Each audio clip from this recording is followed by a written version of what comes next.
د محترمه بېنظیر بټو شهید د 19 برسې په موقع د سابق MP او د پاکستان پیپلز پارټي رهنما خالد وقار چمکنی پر احجاج کې یو تقریب منعقد شو. په دې تقریب کې د پاکستان پیپلز پارټي صوبایي او ضلعي عہدیدارانو سره د پاکستان پیپلز پارټي ورکرانو او عام ولس په لوی تعداد کې ګډون کړو.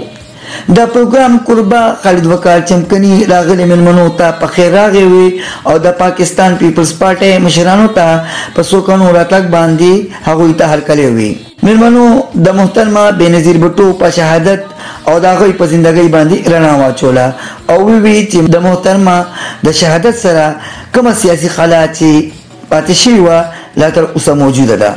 مقررینو وی چې محترمه بېنظیر بټو د غریبانو غمخواره وه او ټول خاندان د پاکستان د عوام لپاره خپل ځانونه قربان کړل او د یو عظیم لیډر هوستی چې چا ځان د دې وطن زمونږ د دې غریبو خلکو لپاره قربان کړ بلکې ځان څه چې دلته تاسو ټولو مشرانو درته ویلي چې ټول خاندان قربان شو که هغه د دې حجرې نه غټه برنډه ده په یې کې د د خاندان وګورئ ټول د ګولونو او د بمونو نه وتلي خلک. پاکستان پیپلز پارټي خپل یو تاریخ لري او د هغه تاریخ په بنیاد باندې په دې ملک کې سیاست کوي.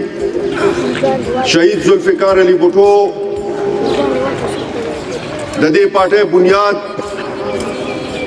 په 1967 30 نومبر اخیو او دا غي مقصد داو چې په دې ملک کې د غریب ولس د مزدور د مهنت کش د کسان د غي د حقوق تحفظ وشي. بیبي د بټو صاحب د تاریخ نه خبر کوي او د موجوده حالاتو مطابق چې دا کم حالات روان دي د دین هم ځان خبر ساتل پکار دي. عزتمندو واحد پاکستان پیپلز پارټي دا چې هغه زمونږ استاسو د غریبو خلکو پارټي دا عمده پاکستان پیپلز پارټي تاسو له پاسپورت شناختی کارت او داسې ډېر لوی پہچان نور درکړی دی. سید تاسو معلومه ده محترمه بېنظیر بټو شهید 17 برسي د 19 په دې تاریخ باندې دا رسیدل شوی وه. نو موږ ټول نن د هغې دپاره عیسی علیه السلام دپاره ختم قرآن پاک وشو. موږ ټول د علاقې ملګري راغونډ شوي مشران کشران چې هغې ته دعاګانې وکړو.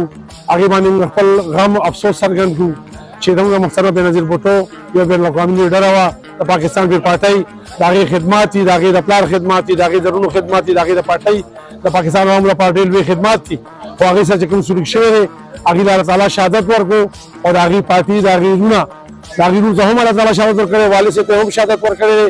موږ ټول هغې سره په دې غم کې شریک یو او موږ نن دا عهد کوو چې انشاءالله تعالی پیر پارټي به موږ چمکاوو پیر پارټي ورکر به خدمت کوو او پیر پارټي به هغې مرتبې ته رسوو چې کوم وخت کې پیر پارټي د بېنظیر وخت کې وه کامیابه وه په حکومت کې وه د خلکو خدمت یې کولو. انشاءالله تعالی موږ ټول پیر پارټي ورکران موږ دا عهد کوو چې انشاءالله تعالی موږ به د هغې اګزم د هغې مقصد به پوره کوو او انشاءالله تعالی موږ د پارټۍ خدمت کوو. پارټي به مخکې بوځو انشاءالله تعالی.